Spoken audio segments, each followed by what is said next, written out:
High, good morning. আজ তোমাদের সাথে আমি কিছু গল্প শেয়ার করব।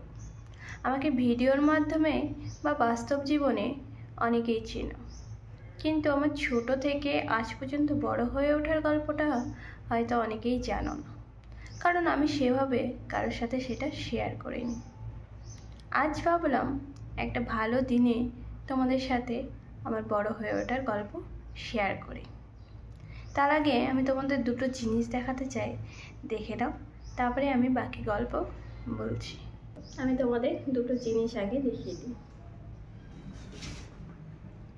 এই হলো একটা বক্স, যার মধ্যে রয়েছে একটা ওয়াটার বোতলস, একটা ডায়েরি, একটা পেন আর কিছু ফুল। ঠিক আছে, আমি আর খুলে দেখাচ্ছি না তোমাদেরকে। আর এখানে রয়েছে একটা ল্যাপটপ। তো এই দুটো কিসের গিফট বলো তো? বেস্ট এমপ্লয়ি অফ দি ইয়ারের গিফট। হ্যাঁ, কাল আমি বেস্ট এমপ্লয়ি অফ দি ইয়ার হয়েছি, তাই জন্য এই দুটো গিফট আমাকে দেওয়া হয়েছে। এটা একটা ল্যাপটপ দেখলে, আর এটা আমার নিজের কেনা ল্যাপটপ, যেটা আমি 2 থেকে 1.5 বছর আগে কিনেছিলাম।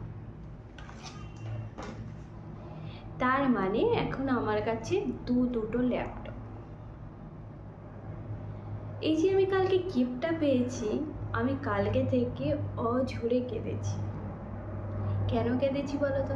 এটা একটা ল্যাপটপ, হয়তো 50-60 হাজার টাকা দিলেই পাওয়া যায়, সেটা বড় কথা নয়। বড় কথা হচ্ছে আমার মতো ছোট্ট একটা শহর থেকে এসে এখানকার মতো একটা কম্পিটিটর শহরে সবাইকে টেক্কা দিয়ে বেস্ট হওয়াটাই নিজের কাছে অনেকটা চ্যালেঞ্জ। প্রথমত ভাষাগত চ্যালেঞ্জ, তারপরে বুদ্ধিগত চ্যালেঞ্জ। তাই নিজেকে প্রতিদিন চ্যালেঞ্জের মধ্যে দিয়ে নিয়ে গিয়ে বেস্ট হতে হয়। তো চলো, এই গল্প শেয়ার করার আগে তোমাদের সাথে আমি আজকে শেয়ার করে নেব আমার ছোটবেলার কিছু গল্প, যেই গল্পে রয়েছে অনেক দুঃখ, অনেক কষ্ট। আর হয়তো এই দুঃখ কষ্টগুলো পেয়েছিলাম বলেই আজকে আমার শিরদাঁড়াটা এতটা মজবুত। তো চলো, ওই গল্প তোমাদের সাথে ছোট্ট করে যতটা আমার মেমোরাইজ আছে শেয়ার করে নিই। অনেকের ধারণা রয়েছে আমার বাবা বা মা বা দুজনেই বড় কোনো জায়গায় চাকরি করে, বা অনেকেও তো আমাকে বলেছে তোর বাবা মাকে টিচার। কেন বলেছে জানি না, তবে জন্ম তো আমি দেখেছি আমার বাবা 10 থেকে 15 টাকা বেতনের হোটেলে কাজ করত, মানে কাজ করে প্রতিদিন 10 থেকে 15 টাকা বাবা পেত। আর মা 5 টাকা ডজনের 1 সেট ব্যাগ আর 7 টাকা ডজনের 1 সেট ব্যাগ সেলাই করে প্রতিদিন ওই 12-13 টাকা ইনকাম করত। সেই টাকায় আমাদের পরিবারের 6 জন মেম্বারের চলত। 6 জন বলার কারণ আমি এবং আমার 3 দিদি, মা এবং বাবা। বাবা মার ধরে নাও মান্থলি ইনকাম 1000 টাকা। বেশি দিন আগের কথাও বলছি না, ধরো 2000 সালের কথা। কি করে সেখান থেকে 4 জনের পড়াশোনার খরচ বা আমাদের বড় হয়ে ওঠা। আমি যে সময়টাই বড় হয়ে উঠেছি সেই সময়টায় আমার বয়সে সবাই নাচ শিখতো, গান শিখতো, আর্ট শিখতো, আবৃত্তি শিখতো, ব্যায়াম শিখতো, পড়াশোনার জন্য টিউটর নিত। আমার কিছুই তখনও ছিল না। আমারও ইচ্ছা হতো স্কুলে পার্টিসিপেট করবো সব কিছুতে, কিন্তু না শিখলে কোনোখানে তো নাম দেওয়া যাবে না। একদিন স্কুলে যখন আমার নাম নেয়নি, আর্টের কম্পিটিশন হোক বা ব্যায়ামের কোনো প্রোগ্রাম, তখন আমি বাড়িতে এসে অনেক কান্নাকাটি করলাম। না আমাকে টিউশন দিচ্ছ, আমাকে এগুলো শিখিয়েছো, আমার সাথে স্কুলে কেউ মেশে না, বলে ছেঁড়া জামা পরে এসছিস, একই জামা কেন পরে আসিস প্রতিদিন, এভাবে অনেক কান্নাকাটি করি।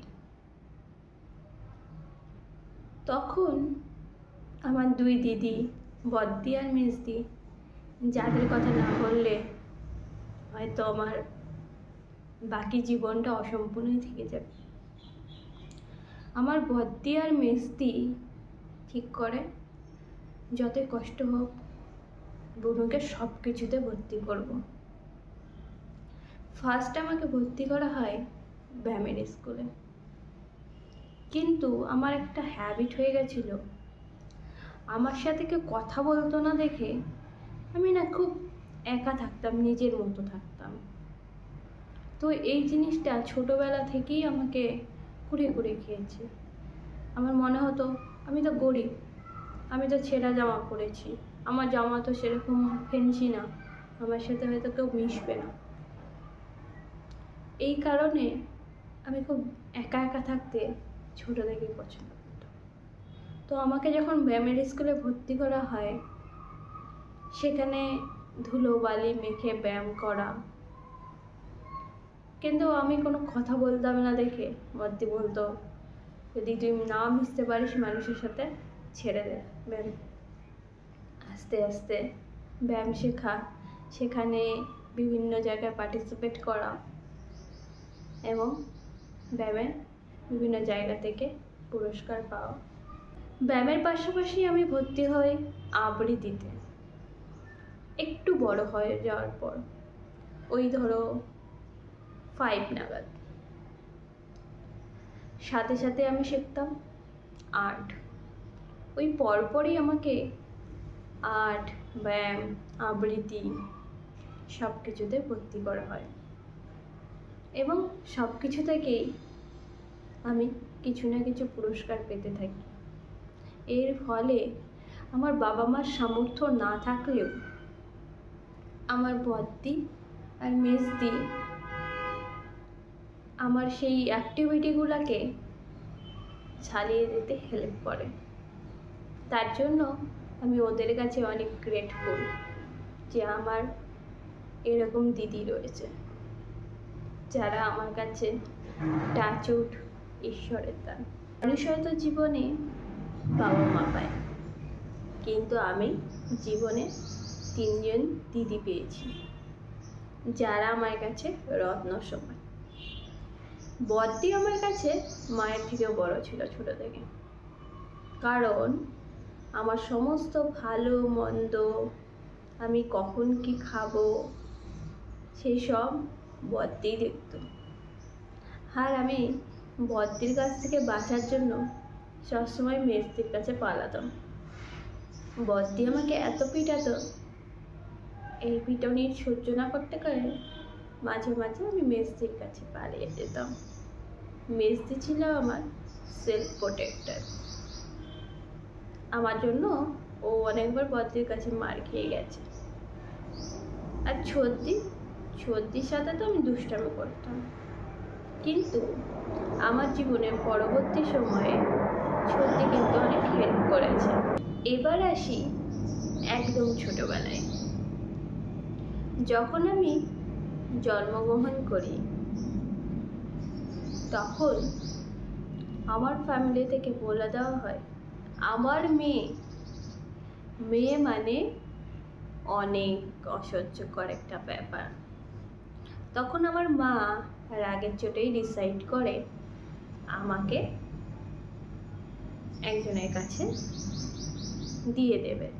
তখন সেই সময় দাঁড়িয়ে আমার বাবা আর বদ্দি, বিশেষ করে আমার বদ্দি, আমাকে কিন্তু তাদের কাছে দেয়নি।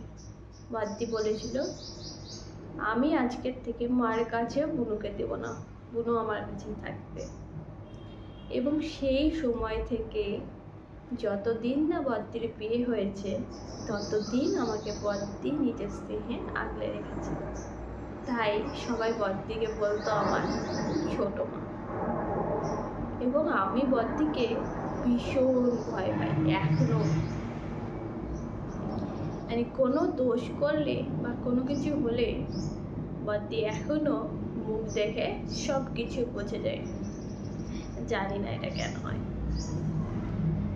তো সেই বদ্দি আমাকে ছোট থেকে নিজের কাছে রেখে ওর বিয়ে অবধি, মানে আমি যখন ক্লাস 5-এ উঠি ততদিনও আমাকে মার কাছেও যেতে দিত না। তো এইভাবেই দিদিদের মাঝখানে থেকে আমার শৈশব কেটে যায়। এবং সেই যে আমার অভাব, আমার এটা নেই, আমার ওটা নেই, সেগুলো আমি মা বাবাকে কতটা বলেছি মনে নেই। সব কিছু কমপ্লেন করতাম এসে দিদিদের কাছে। আর আমার মেজদি পড়াতো, আর বদ্দি পিসির সাথে সেলাইয়ের কাজ করতো। সেলাইয়ের কাজ করে কিছু ইনকাম হতো, সেখান থেকে কিছু পার্সেন্ট দিয়ে আমার বই খাতা এগুলো কিনে দিত। আর মেজদি আমাকে টিউশনে পড়াতো।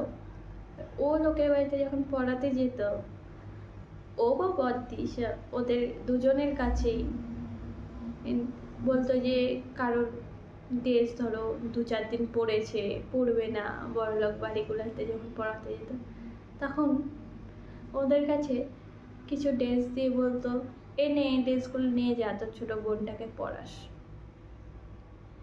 ওদের কাছে যেগুলো ড্রেস লোককে দান করে দেওয়ার মতো, আমার কাছে সেই ড্রেসগুলোই ছিল নতুন ড্রেস। আমার মনে আছে আমার প্রাথমিক বিদ্যালয় বা আমার হাই স্কুল সব কিছুতেই কিন্তু আমি লোকের পুরানো ড্রেস পরেই গিয়েছি। এমনও হয়েছে, ধরো যখন প্রাথমিক বিদ্যালয়ে পড়ি তখন এক বাড়ি থেকে শার্ট এসছে, এক বাড়ি থেকে টিউনিকগুলো এসছে। আমাদের টিউনিক ছিল, শার্টের উপরতে জামার মতো পরতে হতো। এক বাড়ি থেকে আমার শু এসছে, মোজা এসছে। তো এরকম বিভিন্ন বাড়ি থেকে আমার দিদিরা নিয়ে এসে ব্যবস্থা করে দিয়েছিল। এইভাবে ড্রেসের তো ব্যবস্থা হয়ে গেছে। কিন্তু একটা ভালো স্কুলে তখনকার দিনে পড়তে গেলে মাস গেলে 300 থেকে 400 টাকা পে করতে হতো। সেটা মা নিজের কাজ করে দিত। দিদিদের হাতে সবার বেতন ভিত্তিক টাকা দিয়ে দিত, যেটা ওরা দিদিরা সেখান থেকেই আমার সমস্ত জায়গাগুলোই নিজেরা কিছু দিয়ে প্রে করতো। আর একটা গল্প রয়েছে, যেদিন আমি প্রাথমিক বিদ্যালয়ে ভর্তি হতে চাই, একটি বেসরকারি প্রাথমিক বিদ্যালয়ে, সেদিন মেজদি ফর্ম নিয়ে এসছে। কিন্তু ফর্ম যে সাবমিট করবে তার সাথে যে টাকাটা পে করতে হবে, সেই পেমেন্টটা অ্যাভেলেবেল নেই। মা কিছু টাকা দিয়েছে, মেজদি কিছু টাকা দিয়েছে, বদ্দি কিছু টাকা দিয়েছে, আরও কিছু টাকা শর্ট পড়েছে। তো মেজদি দুঃখ করছে যে প্রাইমারি স্কুলে পড়তে হবে। তখন রাস্তায় ও একটা ছোট্ট পুঁটলি খুঁজে পায় এবং পুঁটলিটা খুলে দেখে আমার ভর্তি হওয়ার জন্য যত অ্যামাউন্ট কম, ঠিক ততটা অ্যামাউন্টই ওই পুঁটলিটার মধ্যে রয়েছে। এবং সেই সমস্ত টাকা জোগাড় করে আমাকে ভর্তি করা হয় একটি বেসরকারি প্রাথমিক বিদ্যালয়ে। এবং সেখান থেকেই আমি ক্লাস 4 অবধি পড়ে পাস করি। তারপরে শুরু হয় আমার হাই স্কুলের জার্নি। হাই স্কুলে যদিও ভর্তি হওয়ার সময় টাকা লাগতো 200 বা 150 টাকা, আর সারা বছর ফ্রিতেই চলতো। আর তার মধ্যে ক্লাস 5 চলাকালীন শুরু হয় বদ্দির বিয়ে। বদ্দির বিয়েতে অনেক টাকা ঋণ হয়ে যাওয়ার দরুন আমার মাকে সে সময় দেখেছি প্রত্যেকটা টিউশনে গিয়ে আমার জন্য হোক বা আমার ছোটদের জন্য হোক রিকোয়েস্ট করতো যাতে বেতন থেকে কিছু পয়সা কম নেই, মানে যদি বেতন হতো 250 টাকা, আমাদের জন্য ধরো 150 টাকা বা 100 টাকা নিতে বলতো। এর দরুন কি হতো বলো তো, টিউশন ব্যাচ যেহেতু বলেছিল মেয়েরা যদি ভালো করে পড়াশোনা করে তাহলে কম টাকা নেব, নাহলে কিন্তু নেব না। সেখান থেকেই ভালো করে পড়াশোনা করতে হবে, এটা মাথায় সেট হয়ে যায়। তো সেই ভেবেই ভালো করে পড়াশোনা করা শুরু। যখন কোনো কিছুতে তুমি কম টাকা দেবে না, তখন মান্যতাটাও কিন্তু কমে যাবে। আমি সেই সব টিউশনে গিয়ে দেখেছি যারা সম্পূর্ণ বেতন দিত তাদের থেকে আমাকে একটু কমই অ্যাটেন্ড দেওয়া হতো। মানে ওদের যদি 5 বার কোনো অঙ্ক বোঝানো হতো, আমাকে একবার বুঝিয়ে ছেড়ে দিত, বা ওদের যদি কোনো পড়া রিভাইজ ধরা হতো, আমাকে ধরা হতো। আমি এসে বাড়িতে বলতাম যে আমি করছি, মা দিদি বলতো তো অ্যাডজাস্ট করে নে, তোর মাথায় তো একবারেই পড়া ঢুকে যায়, তুই নিজের তাগিদাই বলবি। যাই হোক, এরকম করে করে সেই টিউশনগুলো চলে। এবং পরবর্তী সময়ে ওই টিউশন ছেড়ে আমি যখন অন্য কিছু টিউশন নিই, সেখানে আমি কিছু ভালো টিচার পাই এবং তারা যথেষ্ট ভালো ছিল। তারা যে পড়াশোনাটাকেই ফোকাস করে টাকার চেয়ে, সেটা আমি দেখেছি। তো সেরকম 2-4 জন টিচার আছে, যেমন পার্থ স্যার যিনি অঙ্ক পড়াতো, কনক স্যার যিনি অল সায়েন্স গ্রুপ পড়াতো, গোড়া স্যার যিনি ইংলিশ পড়াতো। এরকম অনেকজন টিচার পায় যারা কিন্তু আমার পিছনে অনেক এফোর্টস দিয়েছে এবং আমার যেটুকু আমার ট্যালেন্টের সামর্থ্য সেটুকুকে বের করে এনেছে এবং স্কুল লাইফে রেজাল্ট ভালোই করেছি। যখন আমার বাড়ির আশেপাশে সবাই মাধ্যমিকের জন্য 8টা 10টা টিচার নিয়েছে, তখন আমি 2টা টিচার বা হাইয়েস্ট 3টা টিচারে পড়ে ভালো ফল করেছি। তবে কি জানো, আমি মাধ্যমিকের টেস্টে যতটা ভালো রেজাল্ট করেছিলাম, সেই থেকে মাধ্যমিকের রেজাল্ট একটু খারাপ হয়ে গিয়েছিল। কারণ এখানেও একটা কারণ রয়েছে, তবে সেটা আর্থিক কারণ নয়, সেটা আন্তরিক কারণ। আমি যখন মাধ্যমিক দিই, আমার ঠাম্মা, মানে যাকে আমি আম্মা বলি, সে মারা যায় এবং সেটা আমার জীবনে ভীষণ এফেক্ট করে। কারণ আম্মা ছিল আমার ছোটোবেলার খেলার সঙ্গী, গল্প করার সঙ্গী। যেহেতু আমার সাথে তেমন কেউ গরিব বলে মিশতো না, আমার বেড়ার বাড়ি ছিল, দেখে কেউ আসতো না, সেই জন্য আমার খেলা বলো বা গল্প করা বলো, সব কিছু আম্মার সাথেই করতাম। যাই হোক, তো সেই জন্য মাধ্যমিকে আমি যতটা রেজাল্ট আশা করেছিলাম, তার থেকে রেজাল্টটা কিছু সামান্য খারাপ হয়ে গেছে। তার জন্য বাড়িতে অনেক বকা খেয়েছিলাম, কিন্তু ক্লাস 12-এ এসে সেটাকে আমি রিকভারি করি এবং ভালো রেজাল্টের মাধ্যমে উচ্চ মাধ্যমিক পাশ করি। নার্সারি স্কুল থেকে শুরু করে উচ্চ মাধ্যমিক লেভেল পর্যন্ত আমার জীবনের সবচেয়ে বড় যেটা দায় বলে মনে হয়েছিল, আমার পাড়া। যে পাড়ায় সবাই বড় হতো, আমাকে যদি 2টা টিউশন বেশি দিত, সেই সময় পাড়ায় অনেকে গুঞ্জন করতো উঠানি নেই, ফুটানি আছে, 2 দিন পর তো ফেল করবে, কিছু তো করতে পারবে না, এই পালিয়ে যাবে, বিয়ে হয়ে যাবে, বিয়ে দিয়ে দিবে। এদের জন্য আমার এত টিউশনের কি দরকার? তো জানো তো, এই কথাগুলো না আমার মাথায় ভীষণভাবে হিট করতো। আর একটা কথা যেটা না বললেই নয়, বড়দির যেহেতু অনেক ভালো বাড়িতে বিয়ে হয়, সেই সময় যখন আমি ক্লাস 5-এর কথা বলছি, বড়দির একজন রিলেটিভ ছিল, তার নামটা আমি মেনশন করলাম না, তিনি সেই সময় আমরা 4 বোন মিলে ঘর ধরতে গেছিলাম। ঘর ধরা হয় বিয়ের পর, সেরকম। তো সেখানে তিনি একটা কমেন্ট করেছিল। আর ছোটোবেলা থেকেই না আমি মানুষের কথাকে খুব ফোকাস করি। সেখানে একজন কমেন্ট করেছিল, বাপ তো যৌতুকের সম্পূর্ণ টাকা দিতে পারছে না, আবার মেয়েরা এসে হাত পেতে টাকা নিতে।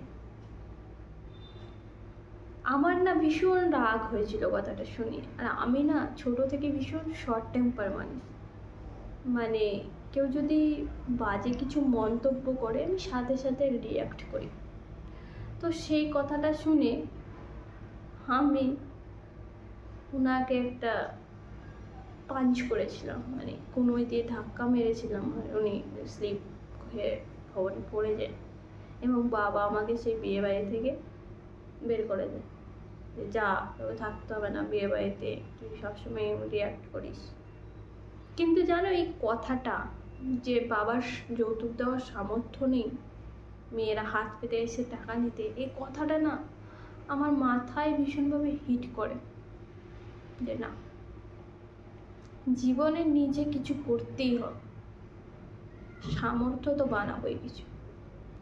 আর সেই বিয়ে বাড়িতেই একটা কথা আছে, যেটা জানি না ভিডিওটা রেকর্ড হয়ে গেছিলো কথাটা, এবং পরবর্তীতে আমি সেই কথাটা কেটে ওই ভিডিও থেকে আমার প্রত্যেকটা ডিভাইসে, মোবাইলে বলো, ল্যাপটপে বলো, আমার রেখে দিই।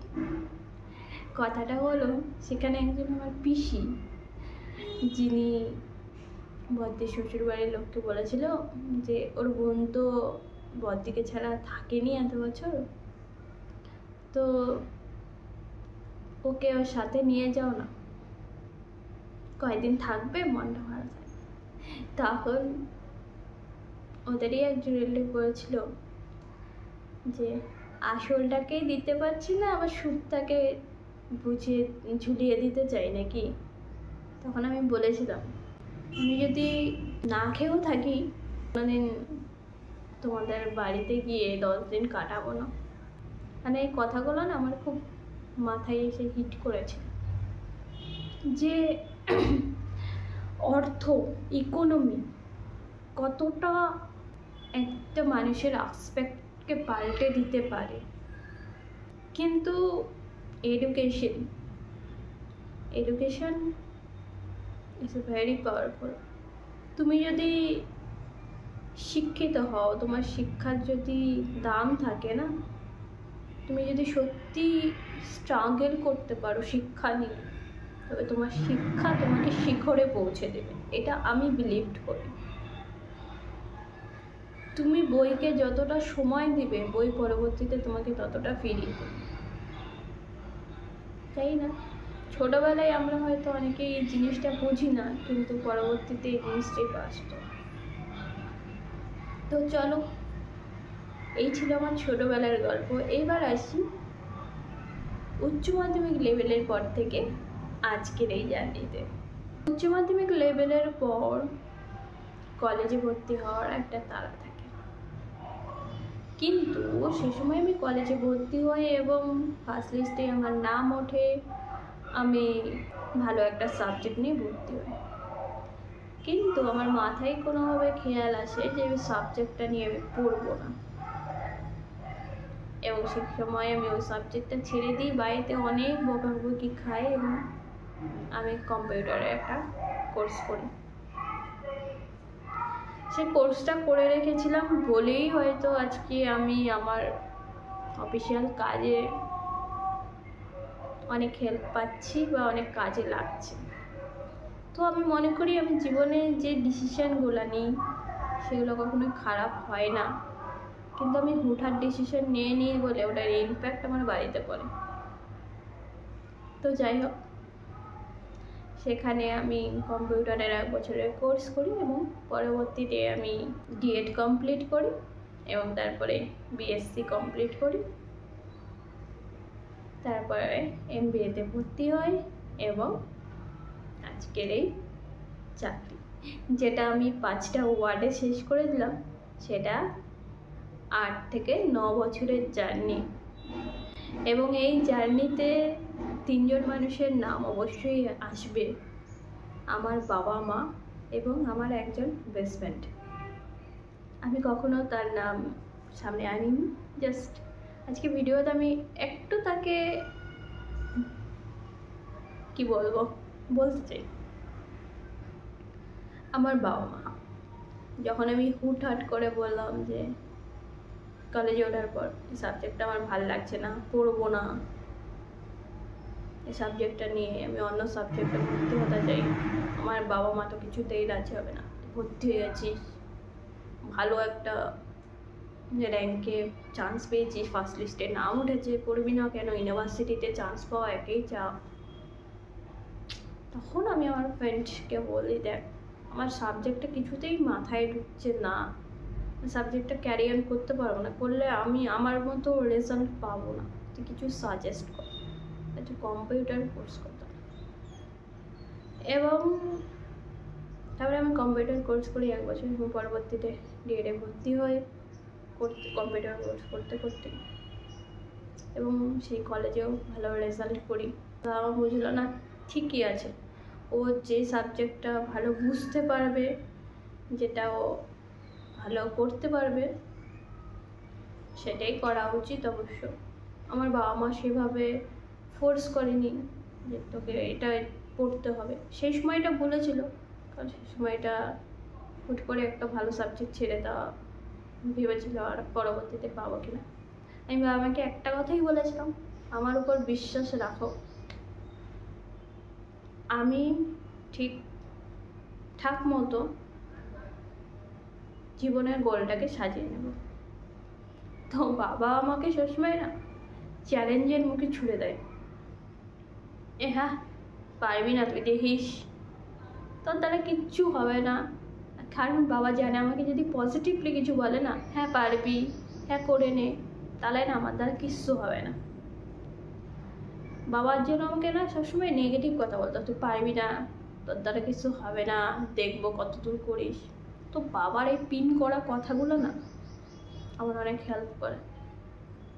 আর আমার মা আমার আর বাবার এই চাপে পড়ে করতে দাও না, ওকে ওর মতো করতে দাও, ও ঠিক করবে, ওর কি বুদ্ধি নেই, আর ঠিক বুদ্ধি আছে, ঠিক উতরে যাবে। এই হলো মার বাণী আমার জীবনে। আমি মাকে জাস্ট বলি, হ্যাঁ তুমি এই কথাটা বলবো, আর বাবা পিন করবে আমাকে, বাস।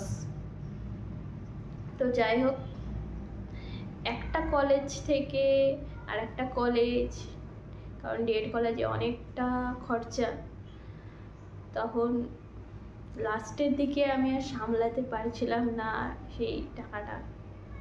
যাই হোক, পড়িয়ে কিছু টাকা জমেছিলাম, মার থেকে কিছু টাকা নিয়েছিলাম ডিএড কলেজের জন্য। কিছু আর্থিক প্রবলেম হয়, সেখানে আমার বন্ধু থেকে কিছু টাকা আমি ধার নিয়েছিলাম, নিয়েছিলাম ধার হিসাবে, পরবর্তীতে আর নেয়নি। তো সেখানে দিয়ে ডিএড কলেজ পাস করি এবং পরবর্তীতে আবার বিএসসির জন্য অ্যাপ্লাই করি এবং সেখানেও বিএসসিতে ভর্তি হই। সে জার্নিটাও মনে ছিল পারবো কি এই সাবজেক্টটাকে ক্যারি করতে পারবো কি। বাবার ওই পিন করা কথা, দেখে নেবো পারবে কি না। বাবাকে আমি প্রথম দিনই লিখে দিলাম, দেখো বাবা, আমার ডিপার্টমেন্ট থেকে আমি যেদিন টপার হতে পারবো সেদিন তোমাকে এসে আমি রেজাল্টটা দেখাবো, তার আগে আমি কিছু বলবো না তোমাকে। কারণ গাছটাতে ফল না হওয়া পর্যন্ত তো বলা যাবে না যে কী গাছ। তাই আমি বাবাকে এই কথাটা বলেছিলাম যে আমি আমার ডিপার্টমেন্টের টপ হবই হব, দেখে নিও তুমি। তো যাই হোক, স্টার্ট করি আমার বিএসসির জার্নি।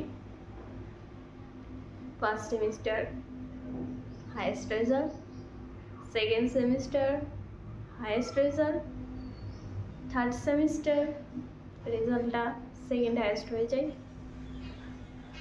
এবং সেখানে আমি অনেক বকুনি খাই, এই তো পিছিয়ে গেলি তো।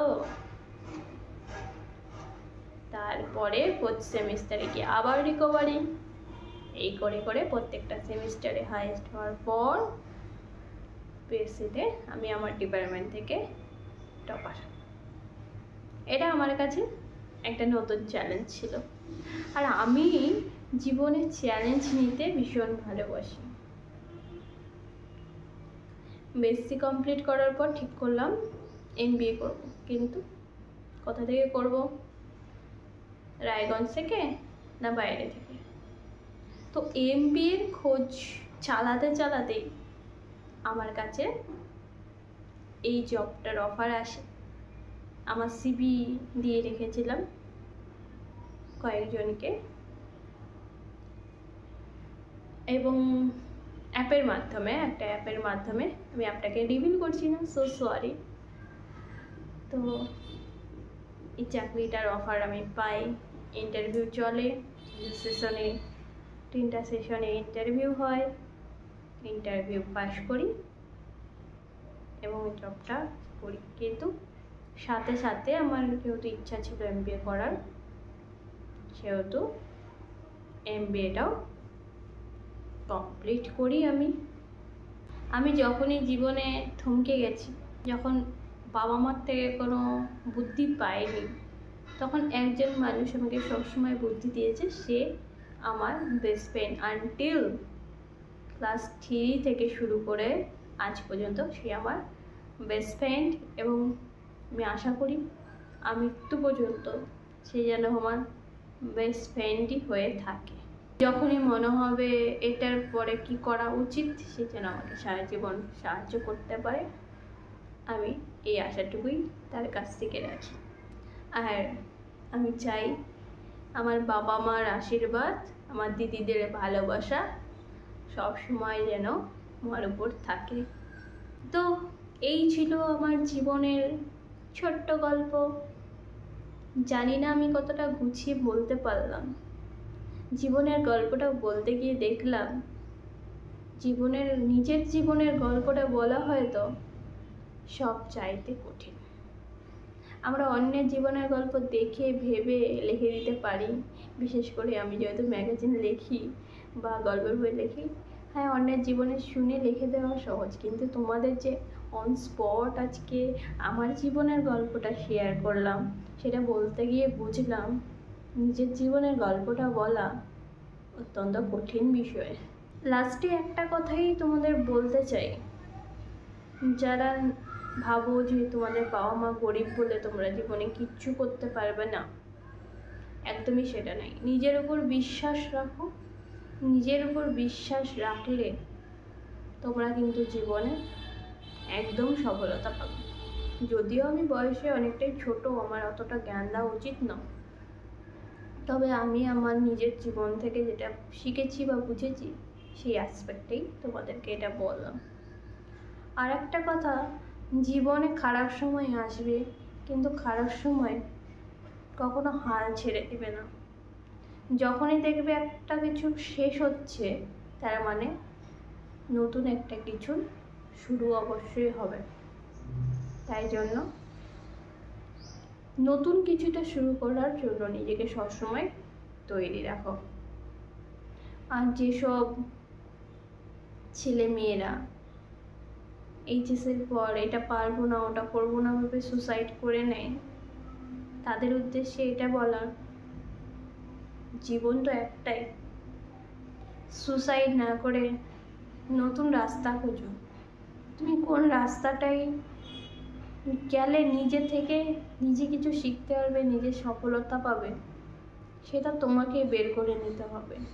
কারণ তোমার বাবা মা হয়তো তোমাকে সাপোর্ট করতে পারে, তোমার বেস্ট ফ্রেন্ড হয়তো তোমাকে সাপোর্ট করতে পারে, তোমার ফ্যামিলির লোকজন হয়তো তোমাকে সাপোর্ট করতে পারে, কিন্তু তুমি কি চাও সেটা একমাত্র কিন্তু তুমিই জানো, যে তুমি কোনটায় পারদর্শী, তুমি কোনটা পারবে সেটা একমাত্র কিন্তু তুমিই জানো।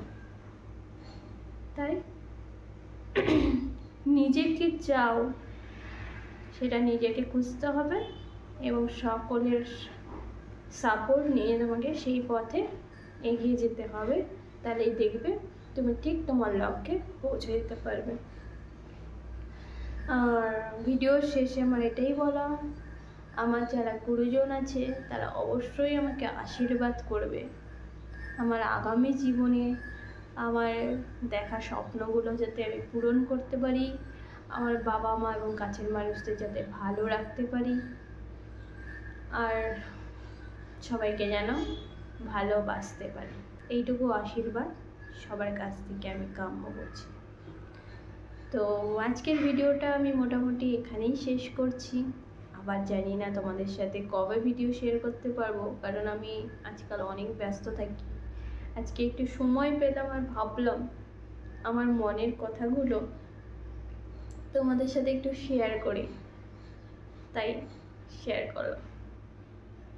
তো সবাই ভালো থাকবে, সুস্থ থাকবে আর সবাইকে ভালোবাসবে। টাটা।